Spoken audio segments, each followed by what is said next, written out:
I'm going to give a little introduction because when I first moved here from Orlando, I didn't know anyone. And I went to Daniel Williams. He had an event he was running for commissioner. And one main reason I went to go check him out is because I saw he was from Fort Campbell, Kentucky, or he lived there for a little bit. And I thought that was cool because I grew up there. And so when I went there, I didn't know anyone in there. And then I came and sat down at your table, you and your wife. And you guys since then have been very warm and welcoming. Whenever anyone comes into town, they want to do anything, I always point them towards you. So I got to learn a little bit more about you.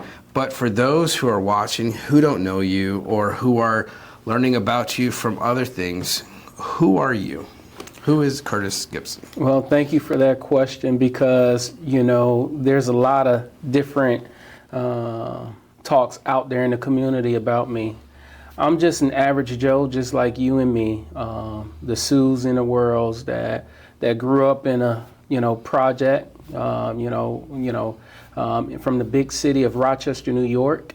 In 1998, my mother decided to move back to Lake Wales because this is where she was from. This is my mother's home. She grew up here, and I heard many different stories about Lake Wales, the good, the bad, and the ugly.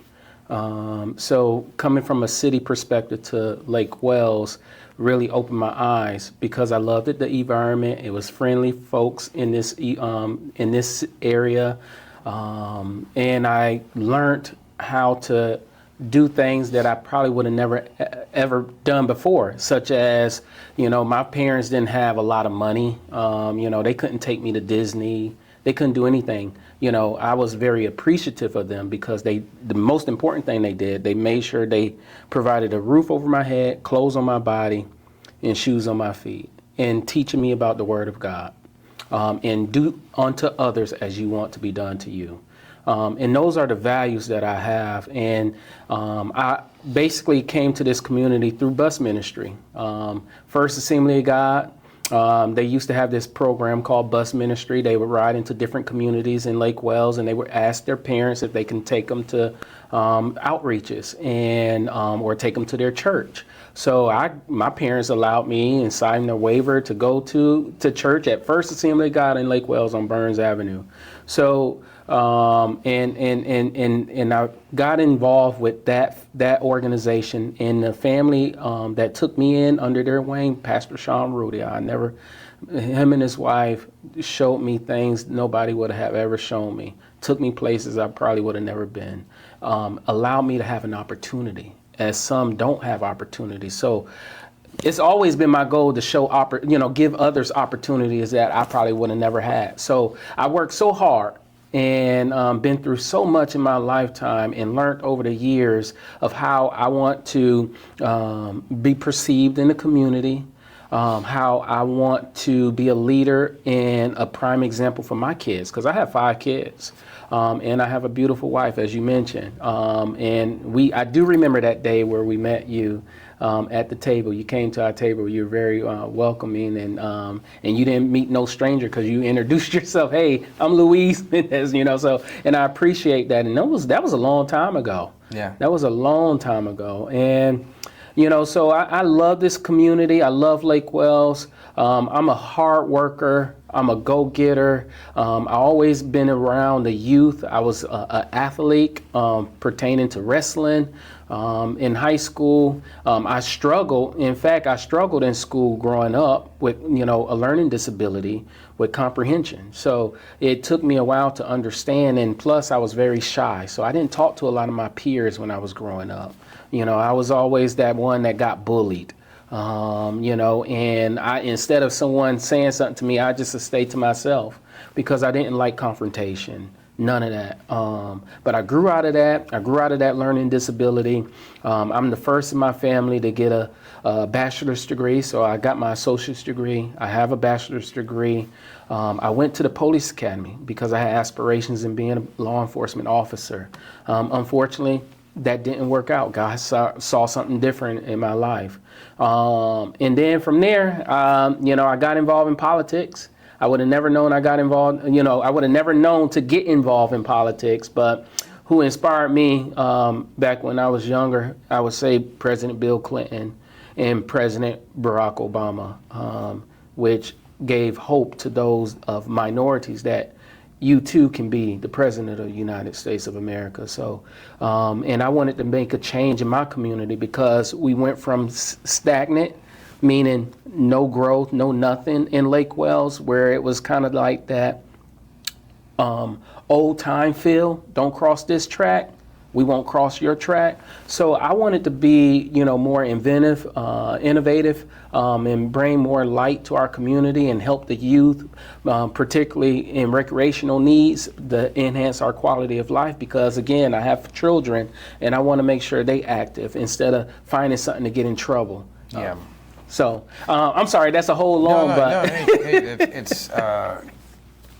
people need to know who they're voting for, and getting to know the backstory makes it really important, and to why you're doing what you're doing. Now, I want to talk about the job of a mayor. Everyone, a lot of people don't really understand, especially they look up, if they look for the job of a mayor, they're looking at probably what's on CNN, Fox News, they see some big name person. But, at the end of the day, all the blame is going to fall on the mayor, whoever's in charge. Whether it's outside city limits, in city limits, whatever, anything happens, it falls on the mayor. So what is the job of the mayor?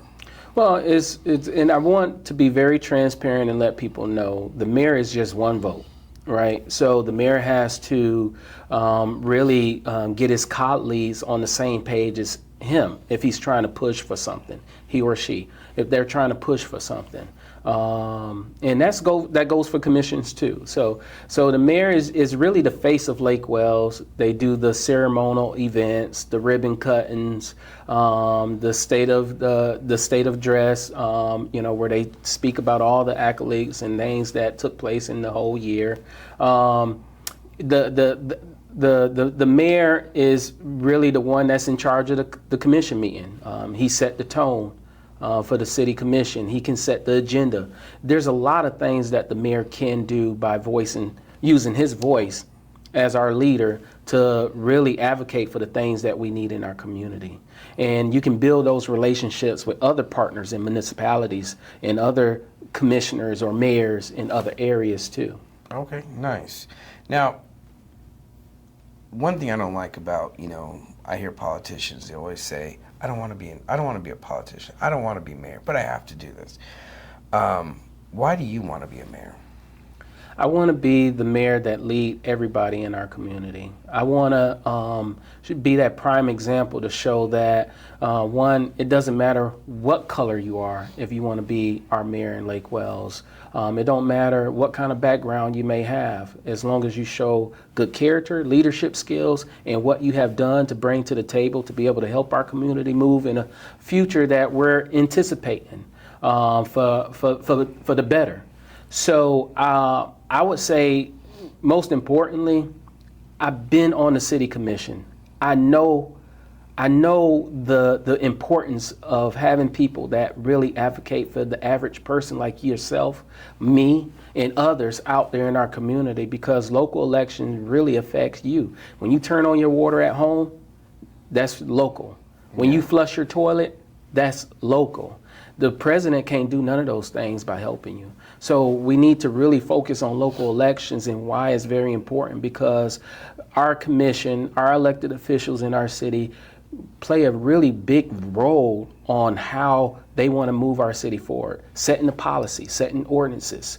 That's very important stuff, and making sure they balance the budget. You get a budget this thick, literally this thick. How many times our elected officials actually went page by page, looking at line item by line item, making sure that we holding staff accountable, making sure we asking questions, why are we spending X amount of dollars on this line item and we're not spending it over here? You're gonna have your own Doge here. I'm sorry. Yeah. So it's very important, and that's why I want to be the mayor. Now, if you get elected for next 3 years, and maybe continuous, because I don't think it's hard to accomplish everything in 3 years. If you get elected, what are your key points you want to, to accomplish within the first term? Well, I can tell you this: the first on day one, we're gonna fight back the right for people to speak at the city commissions. I think it's ridiculous that we cut time from those that want to, voice their concerns. So on day one, we will get rid of that. I will not allow people to sign up to speak. If you live in the city limits, if you have a concern and you want to speak, we ought to hear you, because you are our boss. The people is our boss, so we work for you. And I don't think anybody should be cut from that amendment, their First Amendment. Explain a little bit about what's going on with that. Like, how much time are people getting, and elaborate more onto that. Yeah, so in the past, we used to allow anybody to come up and speak, and this is when I was on the city commission. Evidently, there has been some grumble that, certain individuals were, attacking the commission, and the commission saw fit, that was led by our mayor, to change the way we allow communication and petition. That effectively, effectively, it has affected our community, really divided our community. So, in other words, instead of deminimizing somebody's rights to speak, allow them to speak. What is it that you don't want them to say? Let them be them. Let them voice their concern, and then you take that and you work with them. Whether you say something on the commission at that point, or you maybe once the meeting is over, you talk to that individual one-on-one and say, hey, look, what can I do to help you? I see there's some concerns that you face. What is it that we can do to help and get this together, to move this together? Yeah. So that's that's one of the things I want to do on day one, because I want to represent all people. I want to let everybody have a voice at the city commission. And then, and most importantly, we have issues in our community, such as our growth, our infrastructure, our congestion, our transportation, right? I want to make sure we tackle that, and making sure that there is policies in line with the way we want our community. I mean, we just spent millions, a lot of money, right, on our Envision plan, the Lake Wells Connected plan. So we cannot lose sight of that, because we have a special place in Lake Wells, a beautiful charm, the crown jewel of the state of Florida, right here in Lake Wells. And we don't want to really mess that up with urban sprawls, just bringing developers in, because we're going to lose it to Winter Haven. We're going to lose it to Haines City. I want to make sure we're smart thinking, with smart growth, using smart city initiatives to really capitalize on the growth that is coming, that we can't stop. It's coming, but we can manage it correctly. And I think it would benefit, and I think the people of Lake Wells will appreciate that a lot more. Oh, yeah. And I'm 100% for the Envision plan, like, the way the houses will look, especially homes with character. Yeah. And nothing against Davenport, but if you look at Davenport, it was kind of like a spillover of Orlando. They just built homes to build homes, and they all literally looked the same. And it's, we passed it. Why aren't the houses looking different? It looks, and that's the worst part. It's getting towards that, It's interesting, real quick. When I was on there, a developer told us, and we know they had 3 different plans: a plan A, plan B, and a plan C. Obviously, they're going to present the most cheap or cost-effective plan first to get that passed. So we want to make sure that we're looking at all their plans and how they want to develop the community, because we want to make sure it aligns with our plan. Yeah. So I think it's important to say that. Now, you were elected, you were the youngest commissioner, right? I was the youngest African-American city commissioner. And tell us what were some things that you did? Like, what did you accomplish as the commissioner? Well, when I took on the commission back in 2017, we were going through a deficit with our reserve funds. I fought really hard, making sure that I was considered a watchman over our city budget, making sure that we wasn't just loosely spending, protecting the taxpayers' taxes. And being a steward over those funds. We then also, I noticed that we depleted our recreational plan. because they didn't have the funds to move it forward. We didn't have a recreation coordinator, no director, no nothing. I'm looking at other cities like Bartow, Haines City, Winter Haven. They have recreation coordinators or directors that focus on that to enhance the quality of life, and that brings families to our community, especially families that have children. We want them type of families in our community, and so I fought very hard of getting that added onto what they call a capital improvement plan, where we use those funds to allocate to be able to hire a recreation coordinator. We got that done. I also fought for the airport. A lot of people don't know we have an airport in Lake Wales, and at that time our airport runway was short. We wasn't getting all these planes. And I'm like, why are people going to Bartow? Why are they going to Lake Wales? And they live right in Lake Wales. They live in the greater Lake Wales, and they have airplanes, private jets. They can use it right here.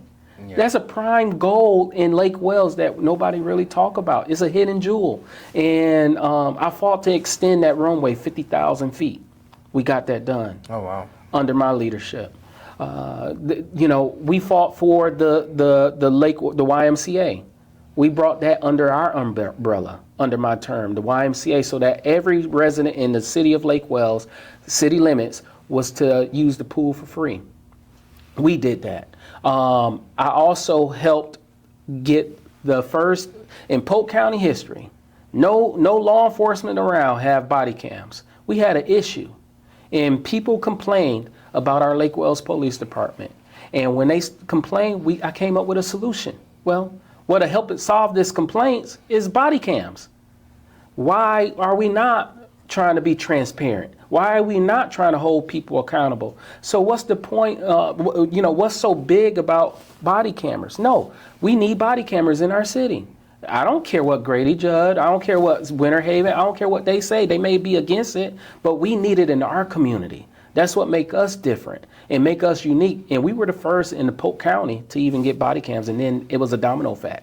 Nice. Everybody started getting body cams. And I believe the only agency around in Polk County that do not have it is our sheriff department. Oh, wow. Now, this kind of goes with the second question, where everything falls on the job of the mayor.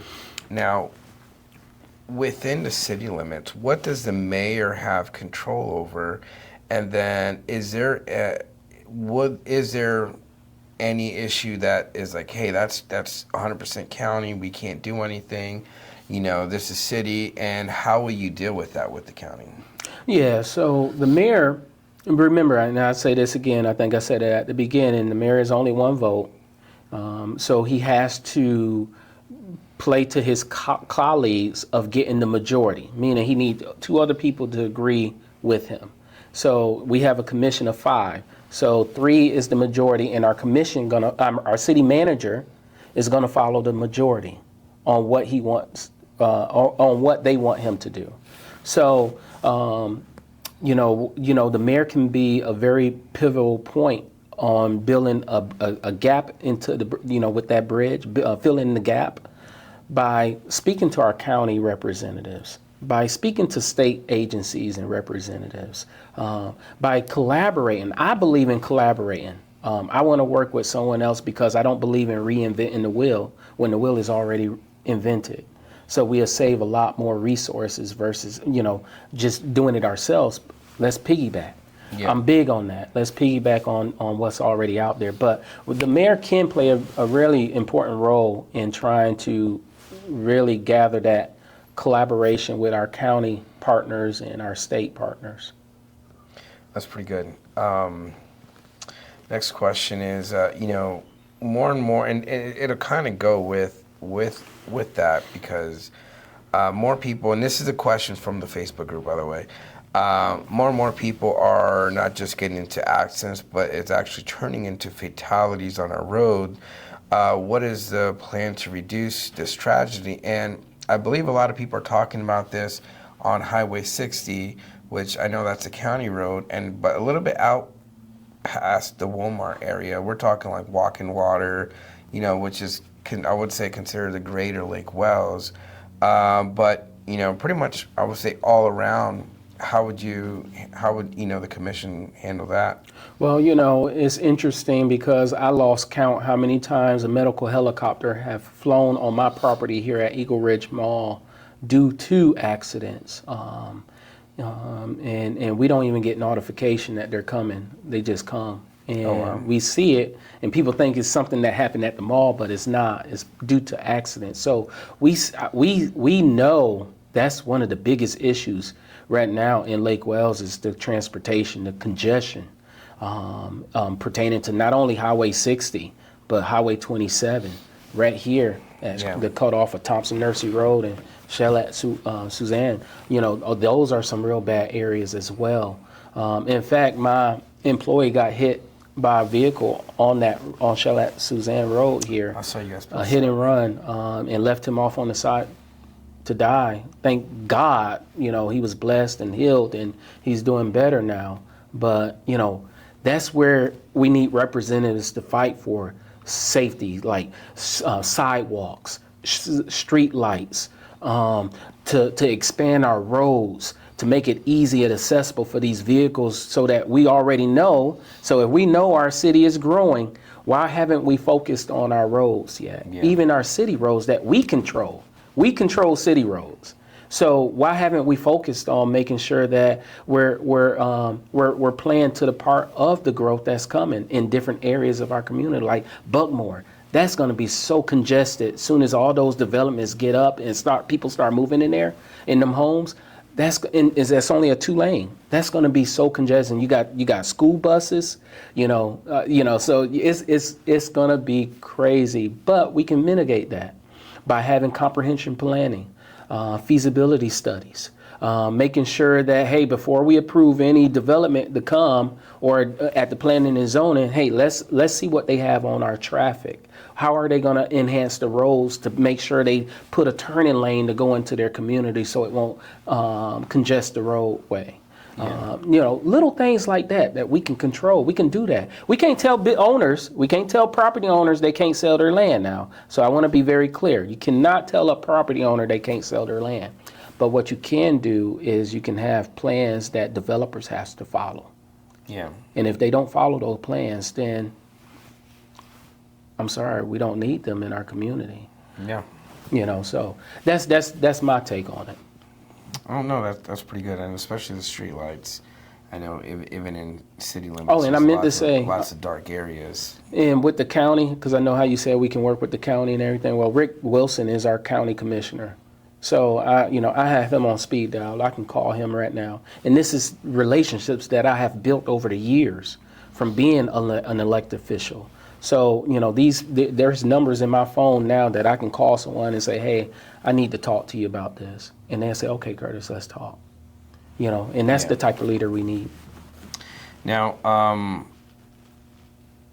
what are your priorities when it comes to improving the roads, traffic, and transportation? I know you spoke a little bit about that, but I know when we spoke earlier, you mentioned how in the past, as a commissioner, you guys already had the funds to fix all the roads. What other priorities would you say you have to actually get things done immediately? Well, we knew and we heard the people roar in our community about how bad our roads were. So what we did, we took the initiative to create a 6-year plan to repave all city roads. And every year we allocated funding to that. And matter of fact, there's probably pictures on my Facebook page that people can go look at where I was taking pictures of streets in different communities that we have already, that when we were doing the job, we was paving the roads. And I was so happy about that because that was, one, making a change. That lets me know that your voice is very important. And because of your voice, you can make change in your community. And that was the start.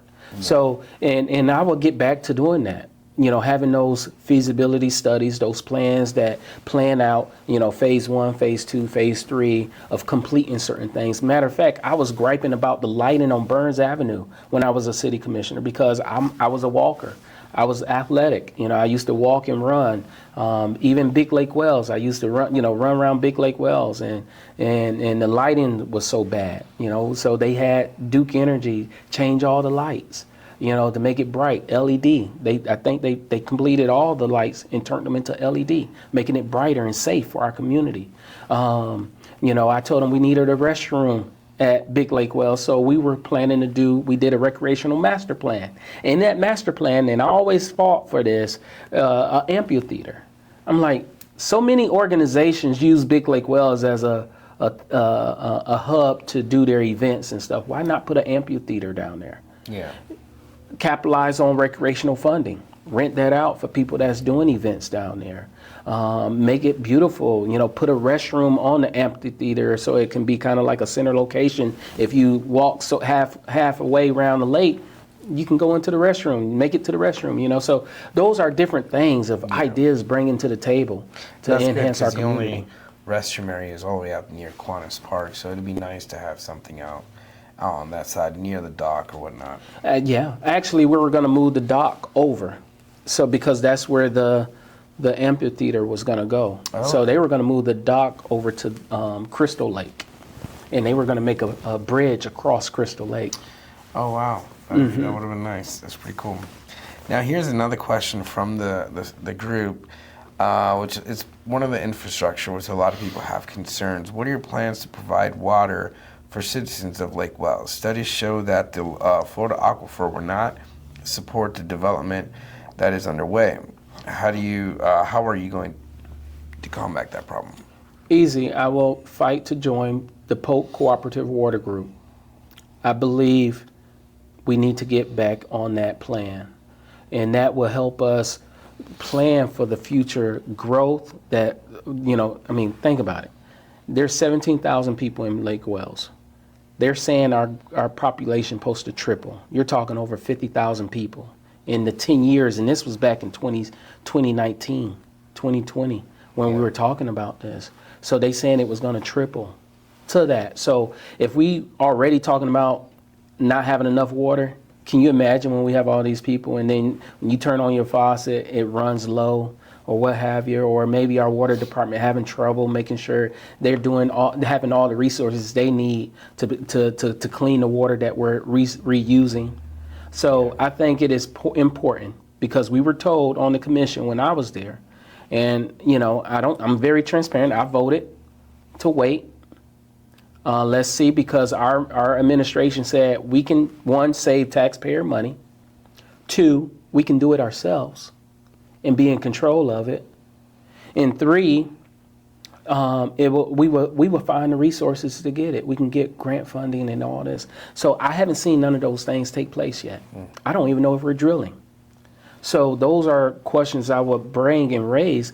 If we haven't done any of these things in 8 years, why have we not even entertained the possibility to join in the Polk Cooperative Water Group and let them do it? And we just pay into it, whatever monthly fee that we were allocated to pay. Why not let them do it? Again, I'm big on collaborating. Yep. But if I have administration telling me, because they the experts, we rely on them, saying, hey, no, we can do it our way and our better. And then I will, I'm the type of person to be first to say, hey, I was wrong with that. No, we need to revisit this. Let's look at it. Because I was wrong. We should have joined that Polk Cooperative Water Group. Yeah. And that's what I will bring back as the mayor of Lake Wells, making sure we entertain that and get back into that group. That's good. Now here's another question that we got a lot from the last hurricane that was here. How does the city plan to handle the hurricanes and natural disasters? That's a great question. We were talking about this when I was on the commission as well. We didn't have as much people or interaction from the community because nobody really showed up to the meeting. We were begging people to come to meetings. Yeah. So you don't get as much as the media that you see now today, so you don't get none of that. But back when I was a commission, But as far as the hurricane and the safety of that, like the shelters and everything, we tried. Matter of fact, we had a plan of building a multi-purpose recreational facility right on 17 Scenic Highway. Matter of fact, not too far from the Kirkland Gym in Lake Wells, like you going up to Little Theater. We were going to put a multi-purpose recreational facility, not only getting government grants, but government funding, federal funding, because we could have used those funds to build the infrastructure pertaining to the safety of a shelter for emergency purposes, and that was free money that they would have gave us. Yeah. So, and then at the same time, now we're playing along to our recreational needs. So we would have had a facility that had meeting rooms, a gym, pickleball, basketball court, possibly a pool inside of it, another pool. So we were really trying to be innovators on, in resolving a solution like that we can work with our state, county, and federal friends. Yeah. No, we definitely need a shelter here, and I know that was the number one concern, because the closest shelter, I believe, during the last thing was pretty far. It was at least 40 minutes away. We have thousands of people, are concerned. Majority of the homes are built to code, but a lot of the older homes, especially those in 55 plus neighborhoods who are living in manufactured homes, they're being told you need to evacuate, especially if their tie downs are not upgraded. So it's a huge concern. They could pay money to go in a hotel, or they could, find a shelter. Hopefully that's full. So I don't think we need one. I think we need more than one. We definitely need a few. I agree. Now here's a question for all the mothers and those with kids. How do we get a splash pad in a downtown area? That was, I believe on my Facebook page, I talk about a splash pad. And I think and I got that from going to different conventions and seeing what other city has done to kind of reconnect their community when it comes to recreational needs or enhancing the quality of life. And I think bringing a splash pad to Lake Wells would be, phenomenal. Look, Haines City's done it. Winter Haven's done it. We can do it. Yeah. And we can allocate funds for that. I was thinking maybe putting 2 splash pad, starting off at Kiwanis Park there, or even at Big Lake Wells. You can put a splash pad somewhere in there, because that's all ours. Or you can go to Fraser Field. We have more than one park. Or even at Crystal Lake. Or you can be very creative, and you can probably look at putting something downtown to introduce families to come to that area. Yeah. Which goes into the smart city initiatives of how you can be innovative of bringing solving problems that will create solutions. Yeah. Well, you mentioned something that was interesting. You said you go to conventions to learn what other cities are doing. Explain that. So we were under my 2-year terms, my 2 terms, I should say. We were part of Florida League of Cities, meaning we had a voice at the table, and that's a big organization here in Florida, where you go and you meet different local officials, and you talk to them, you network. They have classes to help you be a better commissioner, better leader, how you can find resources. And I used to go to those, taking what I've learned to bring it back, even if it was just one thing I brought back from all that. I did something. Are all the commissioners doing that? No. I don't believe any commissioner now go to any Florida League of City events.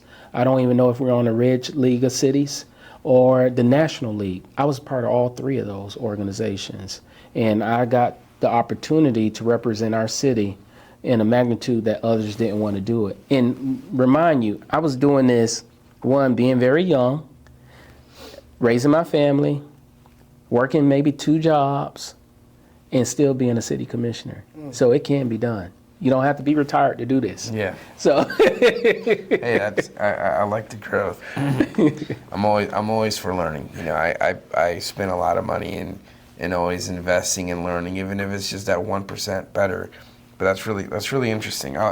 Later, I'd love to know more about that. That is pretty good. Absolutely. Now, as the current mall manager, everything of course falls on you, but there's a lot of people don't know the success this mall has had. You know, all malls across the whole United States after Amazon is suffering a lot. So it's you know, you can't put all the blame on you, but with the hard situation that it has, you've actually done so much. You brought so many, over 36 businesses to this mall, and you have some other stuff which I don't think we're going to talk too much about unless it's, you know, you seal the deal, because that's really cool. But you've actually brought so much business here, created a lot of jobs, and explain that, and how can that tie with being a mayor? Absolutely. I deal with budget. I deal with marketing. I deal with HR issues. I deal with everything you would see on a commission level, or everything you would see in the city government. I dealt with it. I'm the economic development here. I bring businesses to my mall. So let's talk about that, because it's interesting to say, you know, I took over a mall that had only 35 stores. In 2 years, less than 2 years, I brought in 30 plus stores. We have now 71 businesses in this mall. And none of this was resources or through the city of Lake Wales, no help from the EDC. This is all me just reaching out to folks, doing our social media and posts, marketing, getting with my team, trying to present our area real good, and coming up with incentives that is attractive to people that want to invest their money and start a journey of, you know, opening a business. And one thing I can say, and back in 2020, you know, malls were killed. Yeah, I mean, that COVID killed a lot of business, not alone with competing with Amazon and Walmart. You know, the mall is not your typical mall. So we're unique here, and we're learning, and, you know, we're learning to adapt to change. And that's what you have leadership skill. You have to be able to adapt to change and make things better. So with that being said, the Eagle Ridge Mall is the cheapest, to me, commercial property in the state of Florida, probably in the United States of America, because we do not charge your lights and we don't charge for your water. We give you a flat rate, and that's all we care about. Yeah. So we you know, you can make millions, and that's not going to increase your rent. We don't care about that. What we care about is making you comfortable and making you be a little bit more successful, because it's keeping our doors open, it's keeping the water on, the lights on, and that's what we're most importantly happy about. Yeah, that's pretty cool. I know we talked about some of the prices. I'm like, well, are you sure? Like this is pretty good. Yeah, man. It's pretty nice. Now, what lessons from your role as a mall can you apply that to the economic growth towards the city? So what you're doing here, how can you bring in more business to Lake Wales? Well, it's interesting to see, you know, and I think we were talking, there's 20,000 homes that's been approved to come inside the city of Lake Wales. And you have to understand, these folks are coming from bigger cities and moving here, buying a house here, and going working in Tampa, going working in Orlando, these other cities that can compete when it comes to minimum wage. You know, they can pay a fair wage. Yeah. So when you don't have the jobs here in our community, you know, how can you afford the homes that's coming here? Mm-hmm. Are we bringing these homes for our residents in our community now? No, we're entertaining other folks to come to our community. So what can we get it on the same playing level? So you need to also focus on bringing jobs, good paying jobs to our community. And we have so much land, places that we can bring, you know, different kind of jobs and manufacture jobs to our community. You just have to place it in the right area. That's all. And that takes feasibility study. That takes giving the direction from the city manager to talk to the EDC, which is the Economic Development Council. So we pay $150,000 for someone to bring jobs to our community, promote our city. So it's not like we're not doing it. So we're doing it. We just have to work a little bit harder on it. Now, if we need to revisit that and look at how can we get better on our economic development, well, yeah, I can help you with that because I brought 30, you said 36 businesses to the Eagle Ridge Mall. And that's just from simply making phone calls. Yeah. It's easy. You mentioned the EDC. Who's in charge of that now? Do you know? Yeah, so the EDC is in charge of the Chamber of Commerce president. His name's Skip. Forgive me for not saying his last name, but you can look him up. He's the president of the Chamber of Commerce. But he also wear a hat for the EDC, meaning he worked for the city. So the city gives them funding to focus more on promoting our economic development. So is that part of the chambers, what they do? They do both, or? Yeah, the chamber do both, but you got to understand it's separate. So they supposed to have two separate budgets, one for the EDC and one for the chamber. And then he's supposed to come to the commission quarterly and talk about the things he has done every quarter, what he's doing to promote the city, where we looking at with other different businesses entertaining our city. So he's supposed to give a report on that. Oh, okay. Now, this is a thing we kind of talked about, which even the businesses here also kind of struggle with. When I spoke with, I love to do interviews with local businesses and make a little video to help market them. I'm really big into helping the small man, helping local businesses, succeed.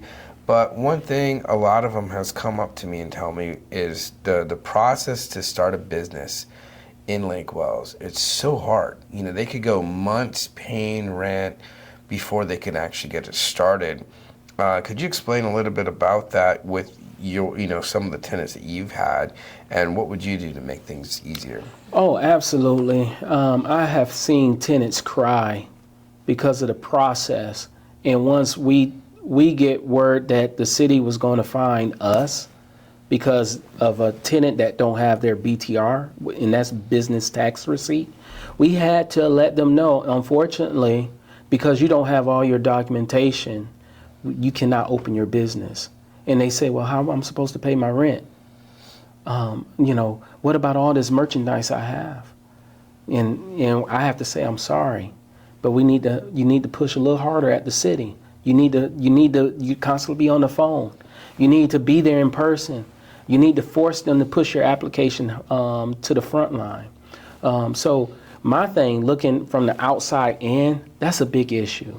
If it take more than 6 weeks, and we requiring you to put first month and security down, so that and then we giving you maybe a free month. So now you're talking maybe a month or two to get your business open, and then you still yet to get all your proper documents, and you can't even open, and you're anticipating to get to get your merchandise out to kind of let your business run itself. Yeah, that's a problem. So we need to really tone in and look at that application process. How can we make it easy? How can we be more educational for folks that want to do business in our city? And most importantly, we have to have a pro-business approach and be friendly and not pushing people out. Because now those businesses that we told not to close, they couldn't open, now they're going to have a bad taste about our city. They're going to go around telling people, hey, don't go to Lake Wales because it's hard to work with their city administration. Yeah. And that's what we don't need. I know when I first moved here in 2019, there was no new construction. The only new construction was all the way out in the Lakes Estates. Mm-hmm. And maybe Highlands, they had a new build next to the high school. Mm-hmm. But when I asked different builders, hey, come to Lake Wales, people don't want to move out. They actually want to stay in. Their kids, they're living in a 2-bedroom house, but they have 4 kids. They want to expand, but they don't want to go to Winter Haven, Frostproof, or whatnot. But a lot of people have mentioned, builders were like, it's so hard to work with them. And this is, of course, early 2019. So, how would you ease that? Because I know you mentioned you want them to build. How are we going to work with them to build what we need here in Lake Wales? I would say. Well, I mean, I think it goes from, really talking about our vision, what we want Lake Wells to look like, and entertaining those who want to present what they want to bring to our community. I mean, and there's nothing wrong with that. We can look at it, but if it don't align with our plan, then we need to maybe you need to go back to the drawing board and then say, hey, okay, we redid it. How you think about this plan?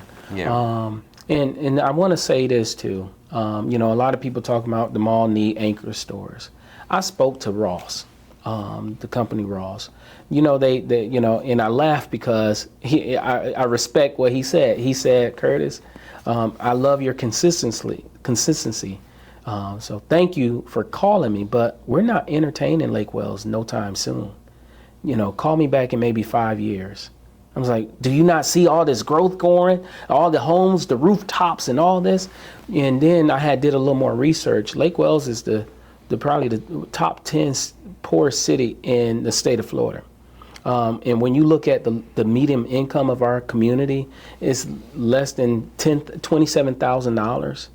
So you have to have an investor see the need of, okay, well, are we spending millions in this community? Are we going to get our money back? Are they going to come? So that's what they're looking at. It's a lot of different researches when it comes to corporate stores coming to our community. So in order for them to really invest, we need to have definitely more higher paying jobs. Higher paying jobs. So that way it could justify. Because it is true, a lot of these homes they're coming in, they're 250 to 250 plus. You will get them cheaper here compared to anywhere else. But I know a lot of people who are buying them here, they're driving an hour and a half to work. So, yeah. Now let's get into something a little bit juicy, which I definitely want to do a whole different podcast on this. But the state of the hotel downtown, to rebuild it, tear it down, and make new history. The whole issue. Talk about it. Well, yeah, right now I do want to point out the city is in litigation of taking that property back. So, I'm not an elected official, so, I can talk about it. So I will say, I have built a relationship with Ray Brown, the owner, throughout the years, because this hasn't been the issue of today. This has been the issue of the past for many years. And obviously, the goal is to get that building revitalized, because I think it's a very important property that is really a billboard for the city of Lake Wells.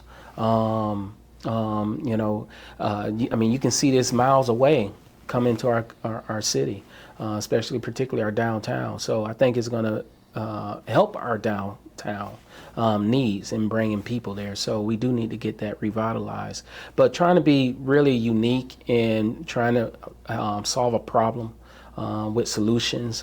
I have talked to Mr. Brown about possibly selling it back to the city. I have talked to him about just completing the first level, get that done. And then you'll stop all the noise. And then you can slowly work on the other levels as you go. I have talked about where the city we almost had them this close.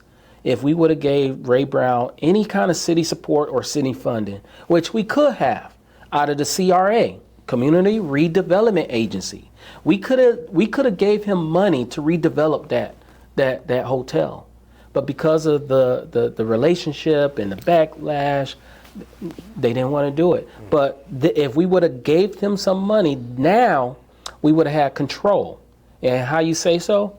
Well, I say control is because we could have dictated of phase completion, meaning 3 phases. Phase 1, take X amount of time, you need to get this done.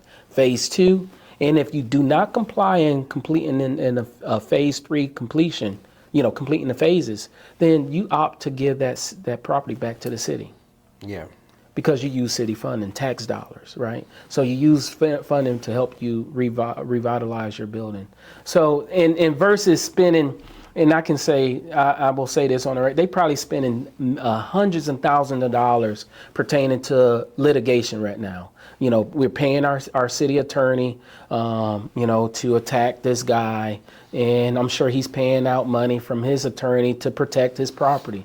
So that's why I say we need to have a friendly approach on how we can help developers, how we can, you know, partner with them, but also allow them to follow our plan. And that's possible. Yeah. Now, with the growth that is coming here, there was two other questions, but I think we kind of answered those, which was like, how do you plan to grow and maintain the small town charm of Lake Wells, and also, you know, with the amount of residents coming in here, how to you know, the effective of the housing costs, what steps are to ensure people have affordable options. But I think that's, you know, a lot of that kind of plays into with bringing in business, but, you know, the small charm, how would you keep that small town charm? Or is that going to slowly fade away? No, it's very simple. You can keep the small town charm, and that's by following the plan. Don't get outside the plan. You spent money on a Lake Wells Connected Envision plan. Stick to the plan. Don't worry about outside city limits that people selling their property in these other cities going to take it. Don't worry about that. If they're going to let them take it, let them take it. But let's focus on our community. That's what most important. Let's focus on our vision. Let's work on our plan and making sure these developers follow our plan. And our plan is very simple. We want more green space. We want trees. It's not hard. We want it to be a bike atmosphere for trails and to see the beautification. I mean, Bach Tower brings 200,000 people to our community throughout the whole year, if not more, because it's a prime attraction. It's a tourist attraction. So why not play off of that? Why not have a partnership with Bach Tower of really helping our gardening in our communities in certain areas? You know, why not have him sit at the table, Mr. Dave Price? Because that's what he do. He's the profession in that. And, you know, we should listen to those professionals and experts to be able to help us mitigate how we want our city to look and keep that same small town feel, even though we're still growing. Yeah. And you get away from that from having urban sprawl. You just, you know, picking different spots for people to build. Explain urban sprawl for those who, you know, they hear that all the time. Explain it to them what that is. So urban sprawl is almost like what you see in Davenport. You know, you see communities here and then communities there and community over there, and then they all look the same. It's you know, and that's what we vowed to get away from, to protect the urban sprawl from our community. Oh, and the whole thing of the, you know, Lake Wells Envision Plan. Envision Plan, yeah, because we don't want that. No, we wanna build on the communities we do have now, yeah. And focus building from the inside out, not from the outside in. And I think that's more important because now you got more control. You got more leeway on how you can really mitigate and manage the growth versus allowing urban sprawling. Yeah. Now with the growth of people coming, I said, how do we educate the people? My solution, everyone do homeschooling. But I don't think everyone's going to do that. You know, I'm not running for mayor, so that's not me. But what is the solution? Everyone's asking for more schools. How does the city influence that? You know, can there be more schools? And plus, with the new schools coming, can those also be, you know, shelters as well? James Sharpless is a school board member who is our representative in our district here. So, you know, I would want to build the gap between the public school and Lake Wells Charter School on having us all sitting at the table to really have a dialogue. How can we make our education even better in our community? What can we do to help our children, our future? You know, what is it that we need? And that's just having a conversation. Getting the community involved, having town hall meetings, because you may know more than I do, and you may have a better plan than may have. So why can't I listen to you? And we talk about this issue together. So I think having community engagements and speaking to those that represent in our community is going to be really a very important part of collaborating and getting the things that we need, like new schools, because we're going to need it. I mean, with all this growth coming, McLaughlin and Lake Wells High School can't do it alone. The other elementary schools, they can't do it alone. So we're going to have maybe another school or two in our community. And that's more jobs too. And that's more jobs. And then, how you said, one thing I do like how you like to be really transparent. How would you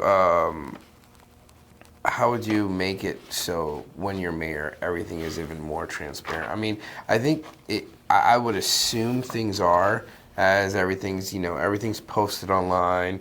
I think things could do better marketing. But how would you make things more transparent? I think making things more transparent is by, making things easy, accessible, whether it's on social media, whether it's on our website, Lake Wells City Hall website, or maybe it's being creative and coming up with some kind of texting notification where citizens can opt into and get informed about what's going on in their community. And that again goes to smart town, smart city initiatives. How can you make it easy to engage your community on the things they may need? And then too is creating those town halls. Maybe don't do it in the city hall, do it outside city hall. Have meetings in different other areas. I think that is being inclusive, trying to get everybody involved, because it's not showing that you're hiding anything, and also hiding anything. Maybe some people can't make it to the commission meetings, so having it in different areas, I think, would be really good too. Now you mentioned smart cities. These are two questions I think are really important. With artificial intelligence is rapidly changing the way everything is going. Do you have any plans to use AI to help the city improve as your role as the mayor? Well, I have did a little research pertaining to, and this was when I was on the city commission.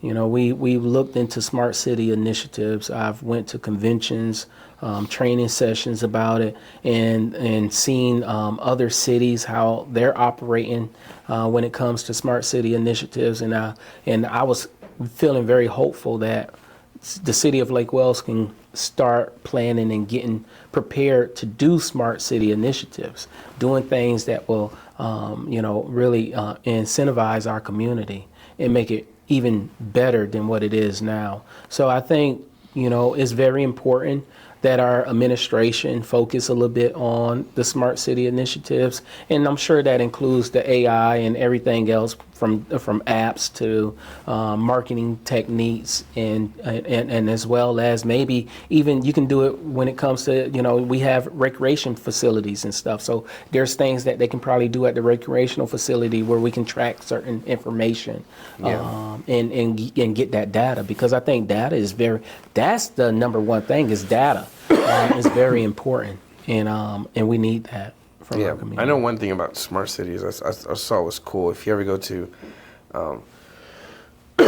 excuse me, if you ever go to Altamont Springs, they have a shuttle that's AI. It's like just no man. It's just going around. Which is pretty cool. Actually, if you go to the bowling alley, and I don't know if they stopped doing it, they even have a AI robot that would deliver your food. Here at the mall? No, this one is in Winter Haven. I had seen it when I took my family there one day. That's pretty cool. And I'm like, oh, wow. And last question is, if elected, what is one... excuse me, my throat. If elected, what is one initiative or policy you plan to introduce that will help move Lake Wells forward? Well, on day one, I think I mentioned I will change the way community and petition engagement at the City Hall, making it inclusive for everybody, allowing everybody voice to be heard. I would change that on day one.